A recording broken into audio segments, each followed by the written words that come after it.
Bueno, como ustedes saben, estamos en una serie de sermones sobre este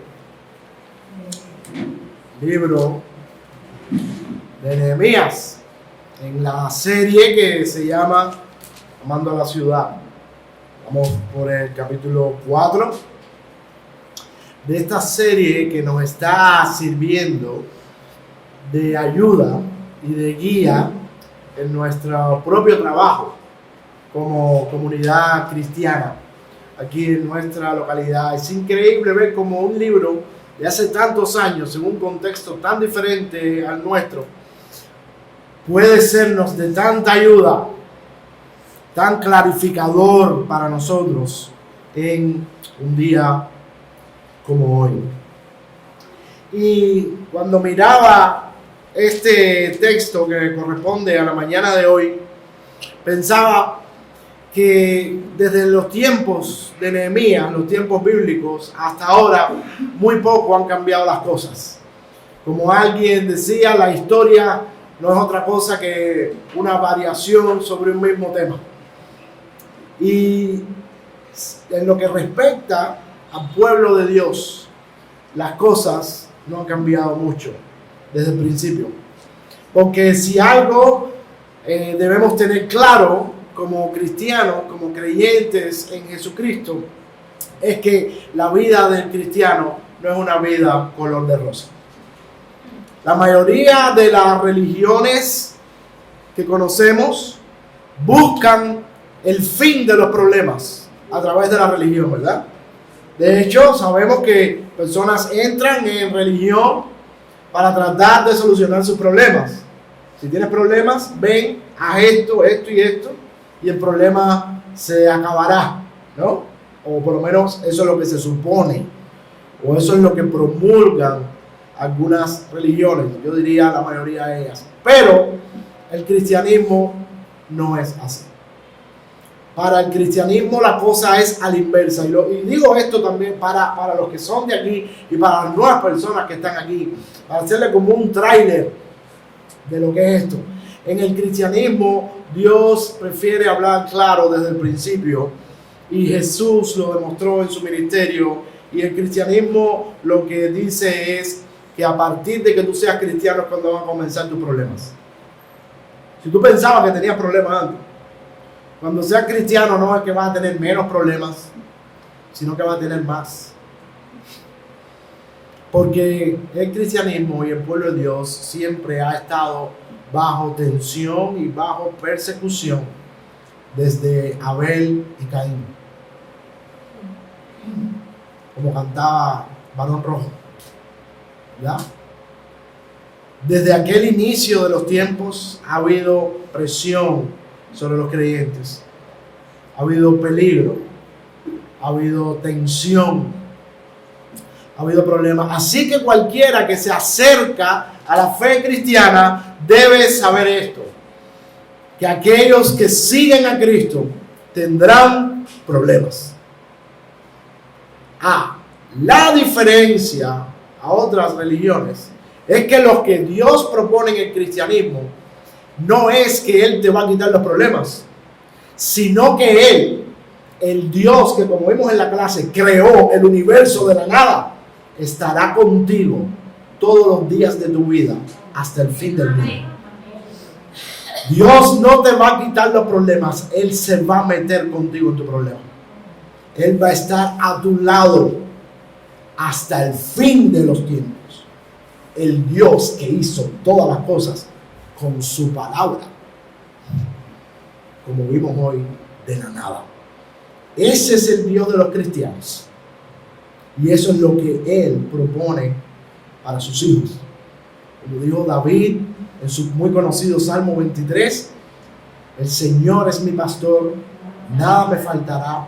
Aunque ande en valle de sombra y de muerte, no temeré mal alguno, porque tú estarás conmigo.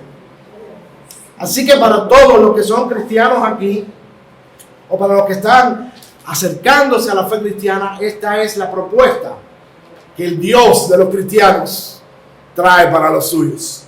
Es la mejor propuesta, creo que puede existir en ningún lugar del mundo. No hay nada semejante. No es algo que dura 2 años, o 3, o 5. No es un programa de ayuda para mayores de 65. No es un parol, no. Es que el Dios del universo va a estar con nosotros todos los días de nuestra vida. En el texto que tenemos delante, vemos cómo Nehemías ha comenzado la obra de reconstrucción de la muralla de Jerusalén. Este hombre que, como hemos dicho en otras ocasiones, vivía en uno de los imperios, en el imperio más poderoso del mundo conocido en aquel tiempo, y trabajaba en un alto rango en el gobierno de ese imperio, abandona todo en un momento determinado de su vida para regresar a su ciudad, a reconstruir una ciudad en ruinas. No sé si le suena esto de algo, pero a mí sí. Un hombre que trabajaba en el gobierno del imperio más poderoso del mundo conocido en ese tiempo, abandona todo y regresa para unirse a su pueblo a la reconstrucción de la ciudad, comenzando por la muralla. Y hasta aquí todo parecía haber sido relativamente color de rosa. Él recibió los recursos que necesitaba para construir, ¿verdad?, un buen préstamo. Recibió la aprobación del rey o el emperador de ese imperio para reconstruir su ciudad de Jerusalén. Pero, como decimos nosotros, la felicidad que hace el pobre dura poco. Y a la hora de que ya todo el pueblo, ¿no?, o esa gran cantidad de personas estaba lista, respondiendo al llamado de Nehemías para construir la muralla, apareció la oposición. Y el versículo 1 dice: cuando Sanbalat se enteró de que estábamos reconstruyendo la muralla, se enojó muchísimo, se puso furioso y se burló de los judíos, diciendo ante sus amigos y los oficiales del ejército de Samaria: ¿qué cree que está haciendo este pobre y debilucho grupo de judíos? ¿Acaso creen que pueden construir la muralla en un día por tan solo ofrecer unos cuantos sacrificios? ¿Realmente creen que pueden hacer algo con piedras rescatadas de un montón de escombros y, para colmo, piedras calcinadas? Dice esta versión. Y es curioso, como hemos dicho en los otros sermones, que esta persona que está diciendo esto es una persona, junto con otros, que estaba viviendo en Jerusalén ya, un extranjero, no era de ahí, estaba viviendo ahí con un grupo de personas por mucho tiempo, era un funcionario, pero esa persona jamás había hecho nada por la ciudad. Había un grupo de estos funcionarios, que después vamos a mencionar más nombres, que vivían ya en la ciudad de Jerusalén, y aún viendo el estado de la ciudad de Jerusalén, no habían hecho absolutamente nada por ella. Por eso la muralla estaba destruida, las puertas quemadas, etcétera, etcétera. Y los israelitas vivían en gran vergüenza, como leímos en el capítulo 1. ¿Y no es cierto que cuando tu casa está toda desbaratada, tú sientes un poco de vergüenza? A nosotros nos gusta la belleza. Somos seres humanos creados para disfrutar la belleza, para admirar la belleza. No nos gusta vivir entre ruinas. Es algo que nos afecta, ¿verdad? Y nosotros aquí en Guanajuato somos especialistas en eso, ¿verdad? Nos hemos hecho especialistas en vivir acompañados de nuestras propias ruinas. Muy a nuestro pesar, ¿no? Basta que cualquiera pase por la casa de las cadenas y diga: mira cómo está eso. No hay nadie que se quede impasible al ver eso, ¿verdad? A nadie le gusta. Todos quisiéramos que eso estuviera restaurado. Todos quisiéramos que eso estuviera bonito. Todos quisiéramos que acabaran de arreglar el colonial, como ya arreglaron los precios fijos. Y lo miramos y decimos: qué bonito. O como están arreglando el faro y decimos, qué bien, estoy loco por verlo abierto. Porque fuimos creados para la belleza y para vivir admirándola y disfrutándola. Estos hombres que vivían en esa ciudad hacía años, vivían con la ciudad en estado de ruina, en estado precario, y no habían hecho nada por ella. Basta que aparezca un hombre como Nehemías para que rápidamente aparezca la oposición. Hasta ahora no habían hecho nada por aquella muralla, pero cuando Nehemías y los ciudadanos de Jerusalén se dispusieron a hacer algo por la muralla, al momento surgió la oposición. Y esto es característico de las personas que son como muy mediocres. El hombre mediocre, como decía el filósofo José Ingenieros, exhibe estas características. No hace absolutamente nada, pero critica absolutamente todo. ¿Verdad? ¿A que conoces personas así? Gente que no son capaces de mover un dedo, pero cuando tú lo mueves se empiezan a criticar. Y la crítica fue bien profunda y fue esta. Dice que cuando él se enteró de que estaban reconstruyendo, primero se enojó muchísimo, y eso me llama poderosamente la atención. Aunque no debo reconocer que conozco gente así. Gente muy cercana a nosotros nos ha visto reconstruir una casa, por ejemplo, y se han puesto bravos. Una casa que estaba en ruinas. Empezamos a reconstruirla y eran molestias, enojos, peros, ¿por qué allá esto no es así? Y realmente uno no es capaz de entender ese tipo de personas, ¿no? Que no hacen absolutamente nada por arreglar lo que debe ser arreglado, pero se enojan cuando vas tú a arreglarlo y te ponen obstáculos. Y esto fue lo primero que Sanbalat, este hombre, este funcionario que estaba ahí en Jerusalén, le sucedió. Dice que se enojó muchísimo, se puso furioso, y luego, esta es la más clásica de todas, se burló de los judíos.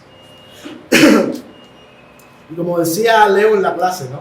Hay personas que son así, ¿no? Cuando no tienen un argumento, lo que hacen es burlarse. Cuando no tienen un argumento o no tienen la visión para llevar a cabo el proyecto que tú sí quieres llevar a cabo, lo que hacen es burlarse de ti. Y te dicen cosas como esta, ¿no? O dicen cosas como esta para desanimarte. ¿Qué cree que está haciendo ese pobre y debilucho grupo de judíos? Para los mediocres, cualquier persona con visión es una persona pobre y débil. Realmente el mediocre lo que está viendo es un peligro en esa persona. Es un peligro, por eso intenta desacreditarla. Por eso intenta, como decimos en buen cubano, serrucharle el piso. Porque ve un grave peligro en esa persona. Porque esa persona puede ser la persona que cambie la situación. Y entonces tú que estás ahí hace 500 años, vas a pasar desapercibido. Lo primero que hace el hombre mediocre es públicamente, después de que pase su ira y que pase su enojo, es empezar a desacreditarte. Empezar a hablar mal de ti, denigrándote, ninguneándote, menospreciándote, dando a entender que tú nunca podrás ser capaz de hacer absolutamente nada. Y no sé cuántos de ustedes han tenido que lidiar con situaciones así, cuando alguien te ha dicho, mira, eso que estás haciendo es por gusto, porque tú no vas a llegar a ninguna parte. Recuerdo una anécdota, aquí también bien cercano a mí, una ocasión me dijo, tú nunca, jamás vas a ser pastor de una iglesia. Parece que se equivocó. Otra persona muy cercana a mí me dijo, tú nunca jamás vas a viajar. Creo que se equivocaron. El mediocre, cuando se encuentra con alguien que tiene alguna visión y quiere llevarla a cabo, automáticamente va a intentar serrucharte el piso, quitarte la idea. Porque el mediocre no quiere que otro sobresalga. El mediocre no quiere que ningún proyecto avance. El mediocre está bien como está.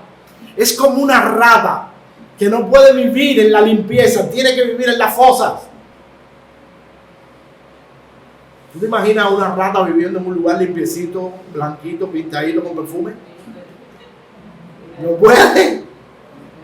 Su hábitat es la cloaca. Y el hombre mediocre es así. ¿Verdad? Dice que primero él se burló, intentó serrucharle el piso. Y es interesante, aquí dice, ¿acaso cree que puede construir la muralla en un día por tan solo ofrecer unos cuantos sacrificios? Y esto es un detalle interesante que en otras traducciones no se ve.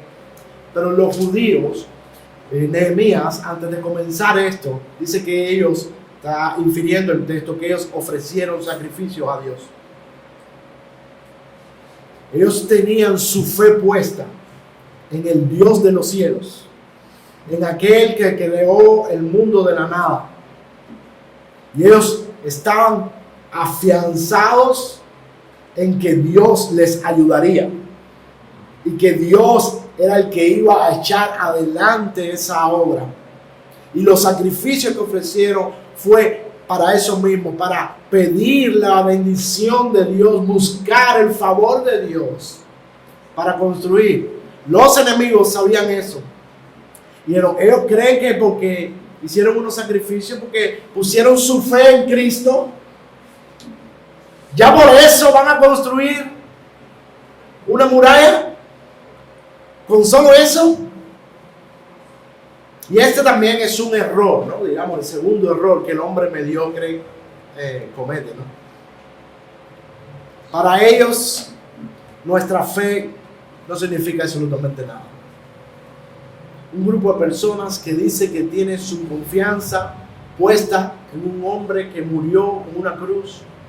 Y dicen ellos que resucitó al tercer día, que ascendió a los cielos, que desde ahí reina y que pronto volverá.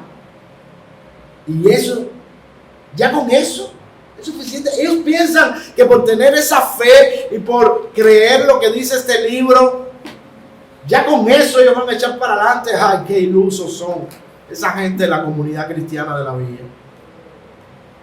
Ellos piensan que porque han encomendado a Jesús su obra, ellos van a avanzar en la reconstrucción de la ciudad. Ellos piensan que porque tienen fe van a hacer la diferencia con los ancianos vulnerables de la ciudad. Ellos piensan que por esa fe y esas oraciones que ellos hacen, la obra de Dios va a crecer y muchos centros como este se van a comenzar a abrir en Guanajuato. Ellos piensan eso. Qué ilusos, ¿no? Y eso es lo que este hombre comenzó a decir. Y eso es lo que nosotros, como creyentes y parte de la comunidad cristiana de la villa, tenemos que estar apercibidos de que va a suceder con nosotros. Si no es que ya está sucediendo. Dentro de muy poco tiempo tendremos que enfrentar la oposición. Y tendremos que escuchar de personas que hablen así de la obra de Dios. Porque sencillamente es parte de la vida del creyente. Es parte de la vida del creyente que vengan críticas por los desayunos. Aquel que nunca lo hizo es el que nos va a criticar. Aquellos que nunca se preocuparon son los que nos van a atacar. Y nosotros debemos, como Nehemías, estar preparados para que esto no nos coja de sorpresa. Recuerda, la vida cristiana no es una vida sin problemas, no es un camino de rosas. De hecho, cuando tú eres cristiano, entonces vas a comenzar a hacer cosas que te van a traer problemas. Porque por lo general las personas quieren que las cosas permanezcan inamovibles, tal y como están, como estos hombres. Pero cuando tú empieces a reconstruir la muralla, cuando tú empiezas a participar en la reconstrucción de la muralla, van a venir los problemas, van a venir los ataques, y van a venir indiscutiblemente las pruebas.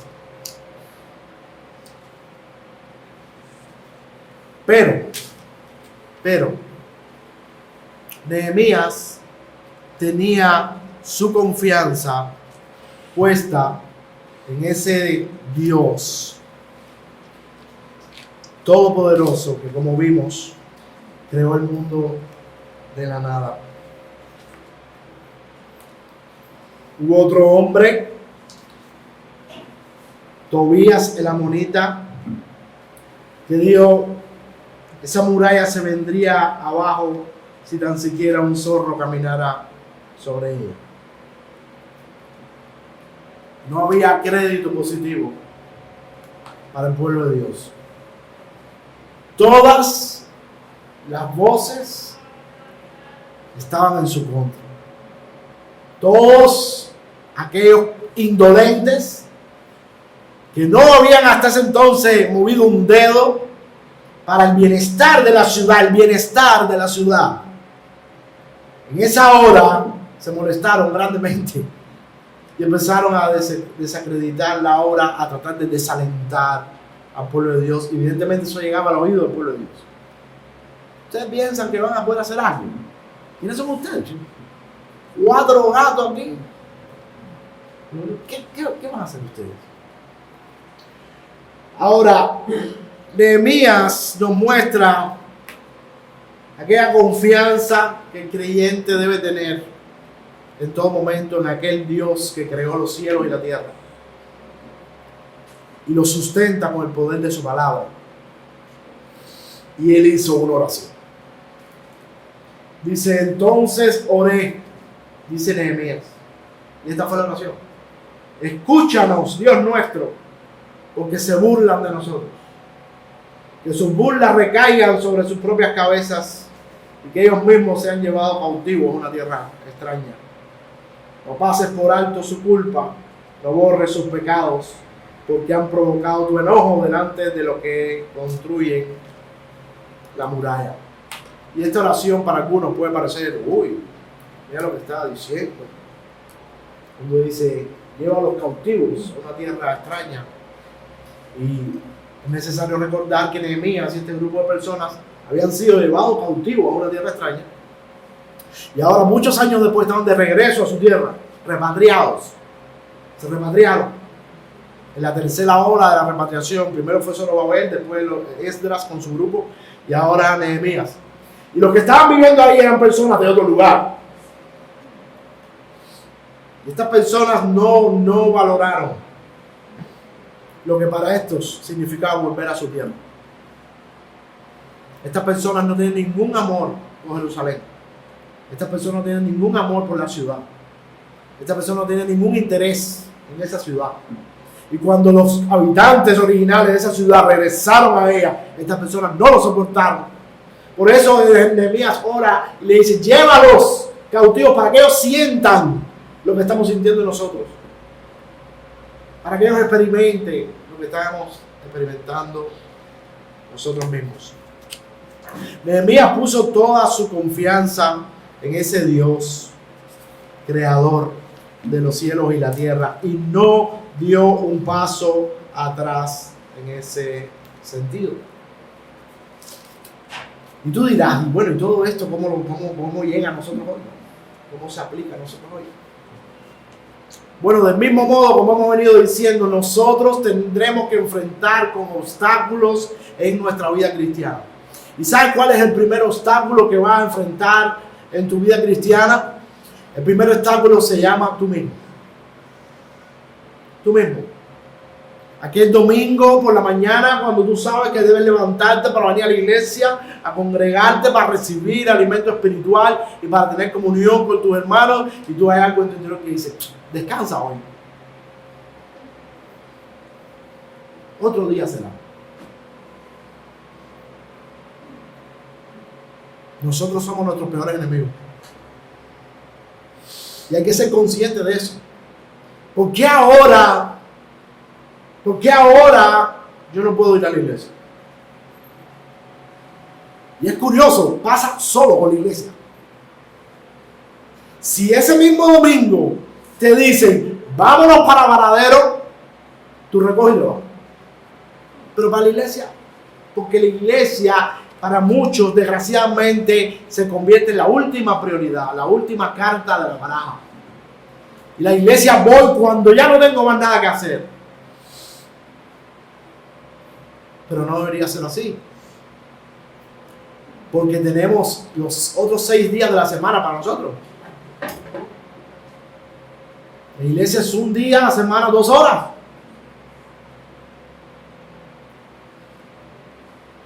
Y si ponemos en una balanza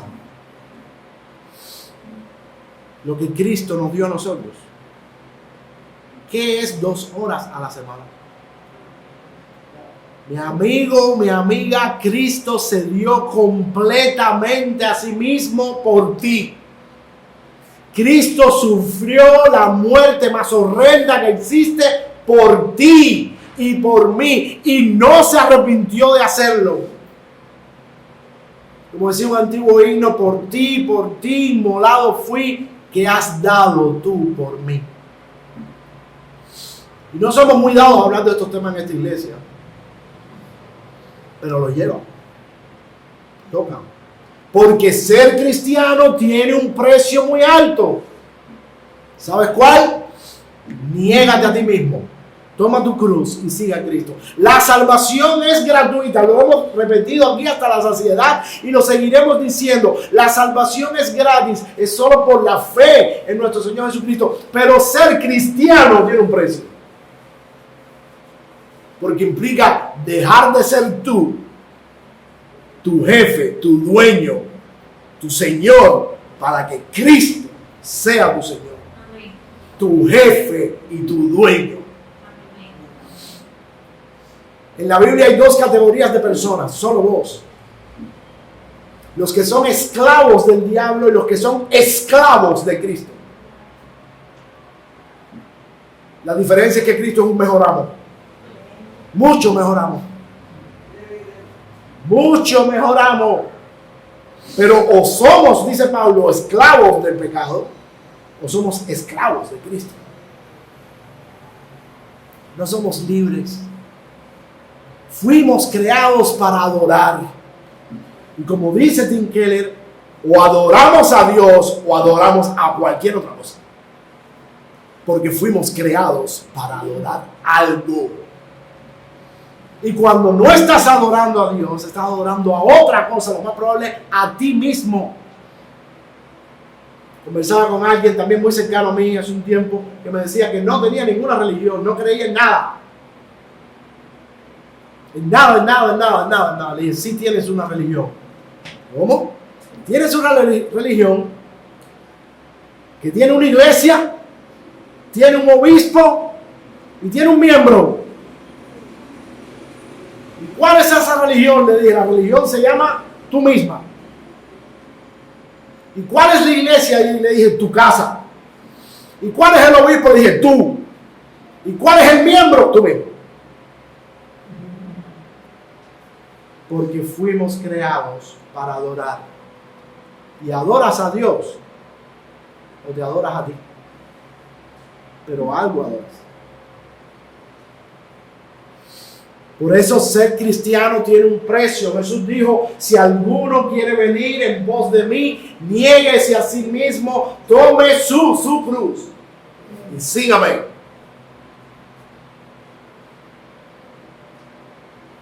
Ahora bien, lo que podemos estar convencidos es de que aunque tengamos problemas, aunque tengamos que enfrentarnos con nuestros propios dioses internos y la oposición del mundo entero, la victoria de Cristo está garantizada. No el futuro, ya fue garantizada en la cruz del Calvario. Cuando Cristo dijo en la cruz del Calvario sus últimas palabras, consumado es, ¿qué quiere decir? Ya todo está hecho. La propia Biblia enseña que Satanás fue vencido. Amén. La muerte fue vencida. y el pecado fue vencido. En ese momento, Jesucristo no es un rey que reinará en un futuro. Jesucristo es un rey que ya reina en el presente. Él está sentado en el cielo a la diestra de Dios Padre y desde ahí reina en este mundo. El poder del diablo es el poder del majá que le cortan la cabeza y coletea un rato. Ese es el poder que queda, porque ya está completamente vencido. De hecho, el Señor Jesús mismo, hablando con el apóstol Pedro, Mateo capítulo 16, versículo 18, le dijo: yo edificaré mi iglesia, Pedro. Yo construiré mi iglesia y ni las puertas del infierno podrán prevalecer contra ella. La iglesia irá hacia adelante. La iglesia pujará hacia adelante siempre. Aunque haya periodos muy oscuros, la iglesia no desaparecerá. La iglesia se reinventará, la iglesia se fortalecerá, la iglesia renacerá de sus propias cenizas hasta que llegue el día que nos volvamos a encontrar con el Señor Jesucristo en su reino eterno, cuando Él regrese. En otro aspecto de esto, nosotros tenemos que sentirnos afortunados si sufrimos por causa del Evangelio, si sufrimos por causa de ser cristianos.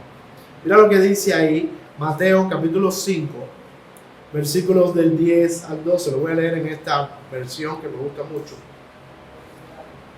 Mira lo que dice, sí.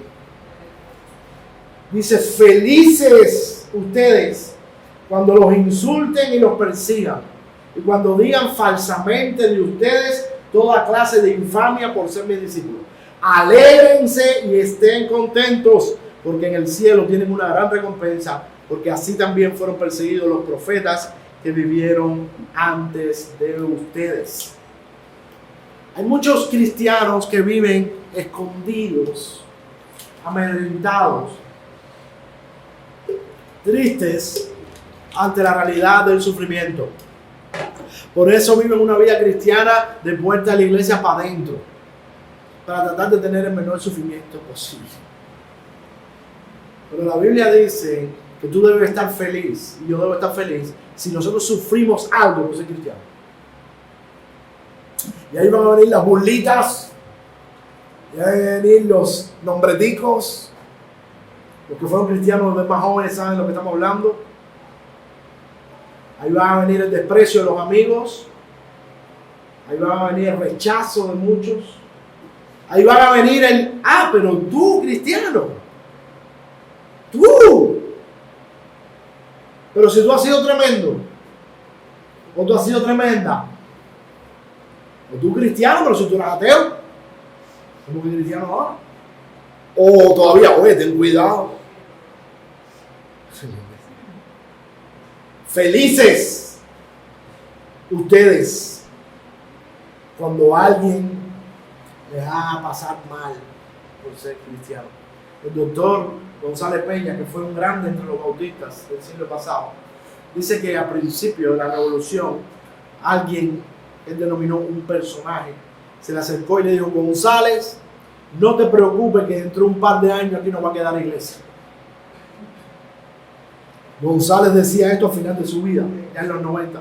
Y él decía: yo nunca más he vuelto a saber de aquel hombre, pero lo que sí sé es que la iglesia de Cristo permanece. Que la iglesia de Cristo creció, porque Él dijo que ni las puertas del infierno iban a prevalecer contra ella. Y esa es nuestra confianza. Y esa es la confianza de Nehemías. Aunque pase lo que pase, Dios tiene la última palabra. Cristo tiene la última palabra. ¿Recuerdan aquellos 3 amigos de Daniel en Babilonia cuando le dijeron que si no adoraban la estatua del rey lo iban a echar al foso de los leones? Y ellos le dijeron: rey, nuestro Dios puede librarnos de los leones, pero aunque no lo hiciera, no vamos a adorar ninguna estatua. Esa es la confianza de aquel que ha tenido un encuentro personal con Jesucristo. De aquel que ha tenido un encuentro personal con Dios. Eso es la fe cristiana. Un encuentro personal con el Salvador del mundo. Pedro, por otro lado, en su capítulo 4 de su primera epístola, mira lo que dice. Esto es un ánimo para nosotros. Y no te preocupes que ya estamos terminando. Pedro, capítulo 4, primera epístola de Pedro, mira lo que dice. A partir del versículo 12. Queridos amigos, no se sorprendan de las pruebas de fuego por las que están atravesando como si algo extraño les sucediera. En cambio, alégrense mucho porque estas pruebas los hacen ser partícipes con Cristo de su sufrimiento, para que tengan la inmensa alegría de ver su gloria cuando sea revelada a todo el mundo. Mira lo que sigue diciendo. Si los insultan porque llevan el nombre de Cristo, serán bendecidos, porque el glorioso Espíritu de Dios reposa sobre ustedes. Sin embargo, si sufren, que no sea por matar, robar, causar problemas o entrometerse en asuntos ajenos. En cambio, no es nada vergonzoso sufrir por ser cristiano. Alaben a Dios por el privilegio de que los llamen por el nombre de Cristo. Pues ha llegado el tiempo del juicio y debe comenzar por la casa de Dios. Y si el juicio comienza por nosotros, qué terrible destino les espera a aquellos que nunca obedecieron el Evangelio. Además, si el justo con dificultad se salva, ¿qué será de los pecadores que viven sin Dios? Es un privilegio sufrir por causa del Evangelio y vamos a sufrir por causa del Evangelio, pero esa es la marca de que eres un verdadero cristiano. Si no hay sufrimiento, si no hay oposición, si nadie te dice nada, no hay un problema. Si nadie te cuestiona, ¿sabes? Un cuestionamiento. Piensa a ver si alguien te ha cuestionado desde que tú eres cristiano hasta ahora. Tu cristianismo. Algo. Bueno, tú vas para la iglesia esa. De nuevo para la iglesia, de nuevo, Alberto. De nuevo vas para allá. Chacho, deja eso. Betty, tú viniendo de tu casa para acá. Ustedes de Habana Nueva, quédense ahí. Es la iglesia esa, o del semáforo. Siempre va a haber un cuestionamiento al cristianismo. Y el cuestionamiento generalmente viene de tu propia familia. Viene de tus más allegados. Viene de los que más te quieren. Pero qué curioso que no quieren que seas cristiano. Yo recuerdo cuando muy joven que recibí mi primer Nuevo Testamento en la iglesia que yo fui cuando me convertí.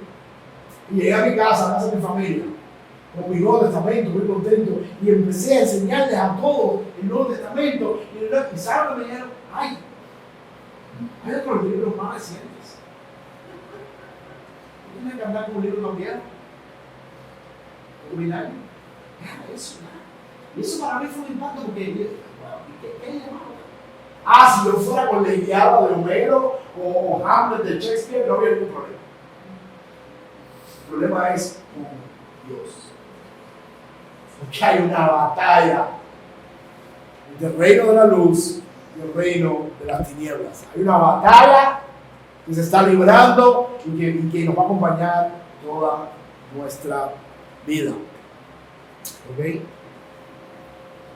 Pero, como dice mi suegro, el pastor Santiago Puentes, lo interesante no es cómo empieza la película, sino cómo se acaba. Vamos a ver lo que dice nuestro texto que sucedió. El texto de Nehemías.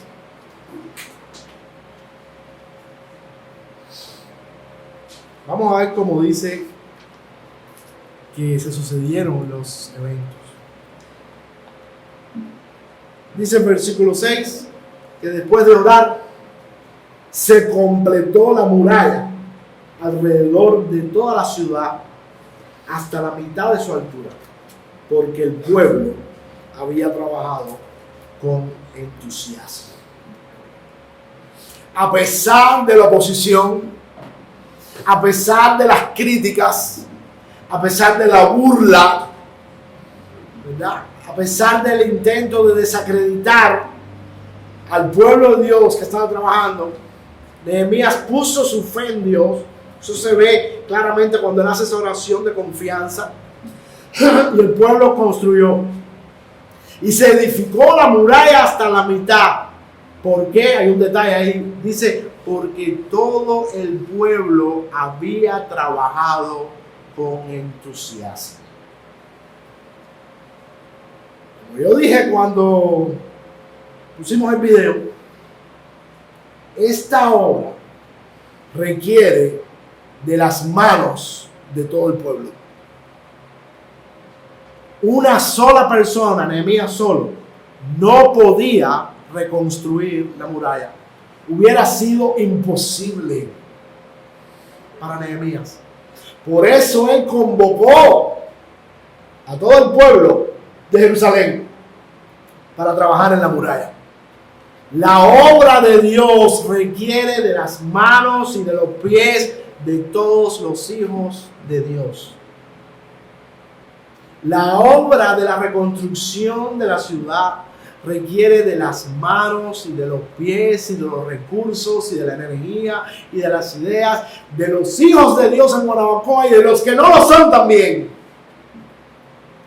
Porque aquí en la muralla trabajaron no solamente creyentes, trabajó todo el pueblo. Se necesitan manos, se necesitan pies, se necesitan voluntades.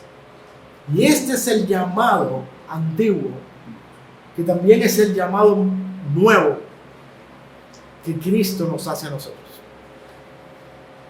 Los evangelios relatan que al comienzo de su ministerio, Cristo se acercó a hombres y mujeres y les dijo, sígueme, sígueme, sígueme, sígueme. Y ese es el llamado de Cristo hoy para nosotros. Cristo hoy te está llamando a ti a que lo sigas en el camino del discipulado cristiano. Cristo te está llamando a ti, a que te involucres en su obra. Cristo te está llamando a ti a que participes en la extensión y la expansión y la exhibición de su reino aquí en Guanabacoa, que se muestra a través de las comunidades cristianas que llenan este lugar. El llamado para la obra de Dios no es para unos pocos elegidos, no es para un clero. Cristo llama a todos a que sean sus discípulos y se unan a Él para que su reino se extienda por Guanabacoa. La salvación no es algo que nos da un ticket para el cielo y nada más. La salvación es la oferta de Dios, es el regalo de Dios para que nosotros nos unamos a Él, seamos parte de su familia y juntos trabajemos por Él. Ese es el llamado cristiano. Ese es el llamado de Dios. No es a venir a sentarte aquí una vez a la semana y escuchar un sermón y cantar unas canciones y echarte la clase de Leo. No. Es el llamado a seguirlo. Es el llamado a seguirlo. Solo si el pueblo de Dios trabaja unido, solo si el pueblo de Dios pone su entusiasmo, solo si el pueblo de Dios se da a Jesucristo, podremos ver a nuestra ciudad florecer. Algo que todos aquí seguramente deseamos. Tengas la tendencia política que tengas, todos los que están aquí, estoy seguro que quisieran ver esta ciudad florecer. No se trata de ninguna tendencia. Se trata del llamado de Dios para que su reino venga a la tierra. Para que Guanabacoa se vea como se ve el cielo. Y Él nos llama a todos, jóvenes, niños, adultos y ancianos, a participar en la reconstrucción de su reino. Como Cristo llamó a sus discípulos y hoy te llama a ti. Cristo te está llamando a ti y lo estoy repitiendo porque siento la necesidad de repetirlo, porque creo que tienes la necesidad de escucharlo. Porque quisiera que el Espíritu Santo esté hablándote a tu corazón ahora mismo y esté transformando tu vida y esté haciendo una conversión radical en tu corazón y que tú entiendas que no hay nada más importante en este mundo que seguir a Jesucristo, que servir al Rey del universo, que ser parte de la familia de Dios y ser un embajador de su gracia. Así que mi amigo, mi hermano, tú que has estado aquí por mucho tiempo, tú que acabas de llegar, no pierdas más el tiempo. No pierdas más el tiempo dándole a Dios minucias, dándole a Dios de lo que te sobra. Sé como aquella viuda que dio todo lo que tenía, todo su sustento. El apóstol Pablo dice: así que mis amados hermanos, les ruego por la misericordia de Dios que presenten sus propios cuerpos, sus vidas como sacrificio agradable a Dios. Y dice el Señor en Proverbios: dame, hijo mío, tu corazón.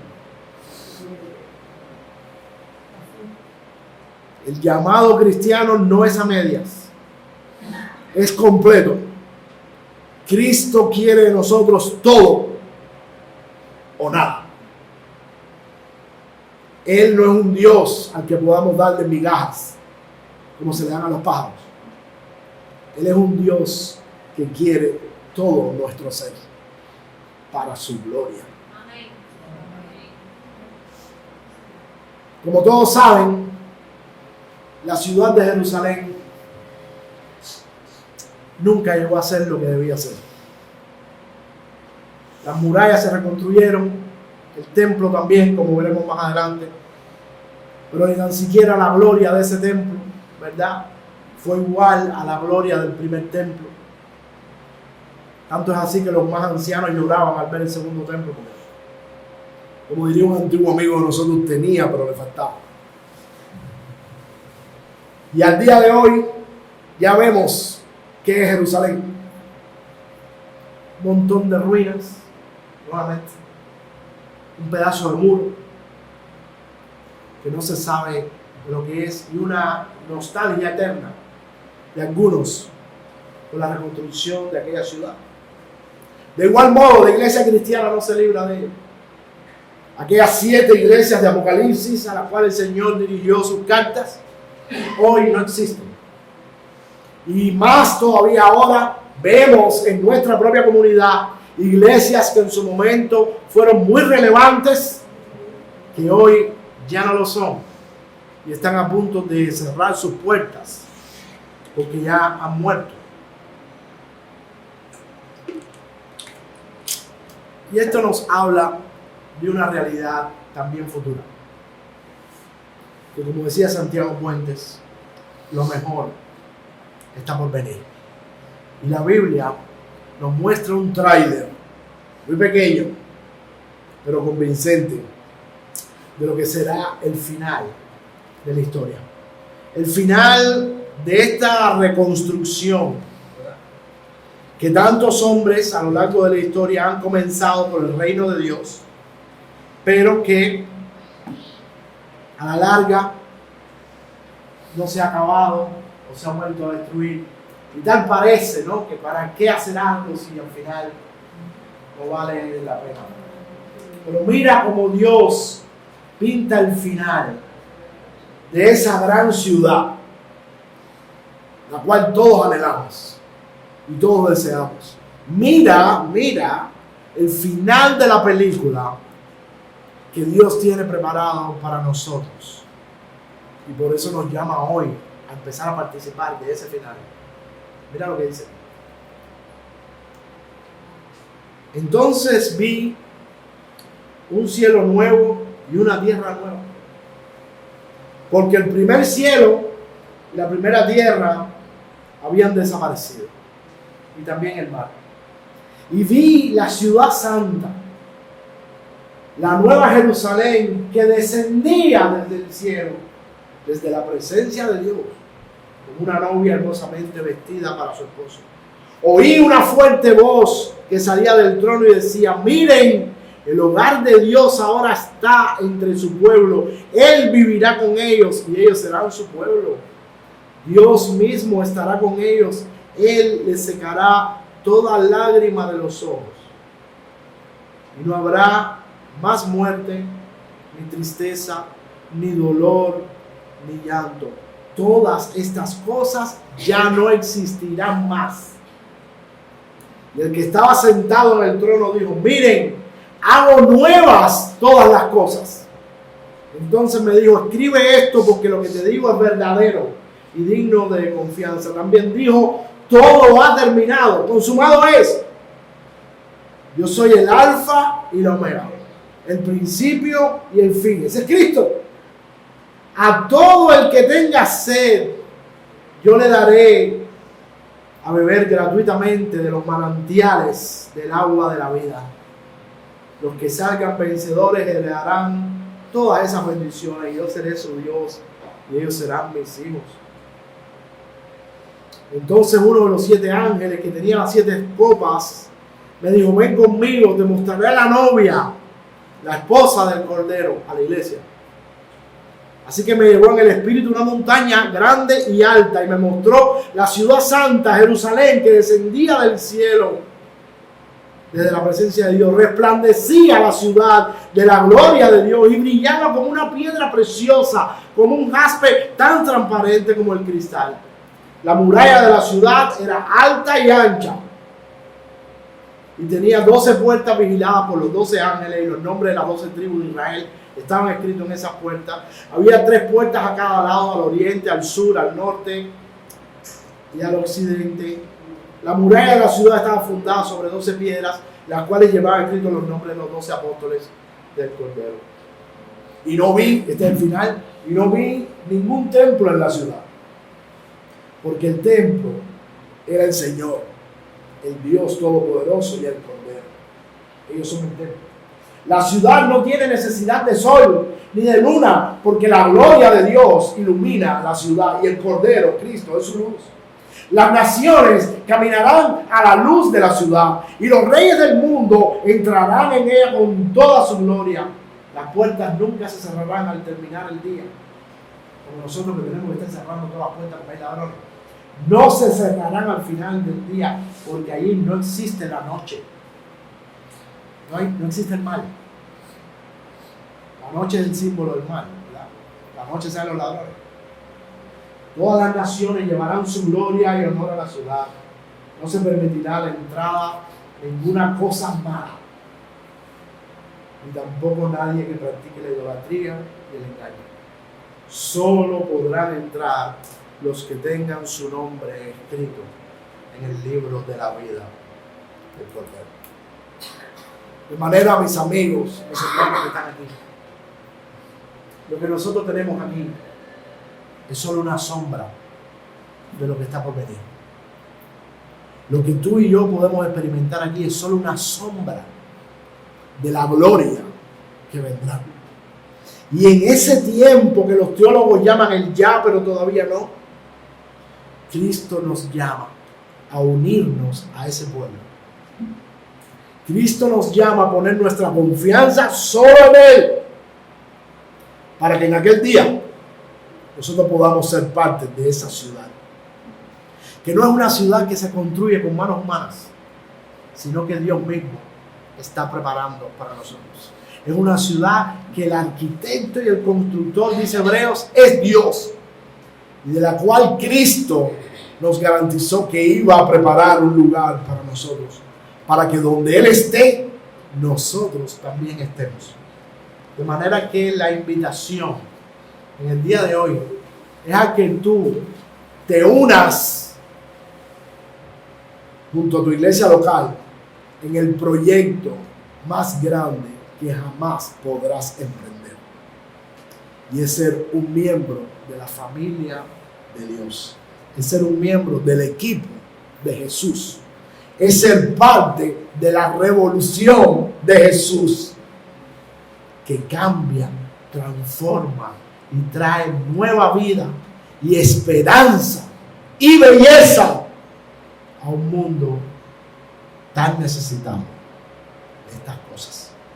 Quiera Dios por su Espíritu tocar tu corazón en esta mañana y que a partir de hoy todos los que están aquí nos volvamos radicales por Cristo, para su gloria, para su honra y por el bien de nuestra amada ciudad de Guanabacoa, para que todos puedan ver la luz de Dios en medio de esto.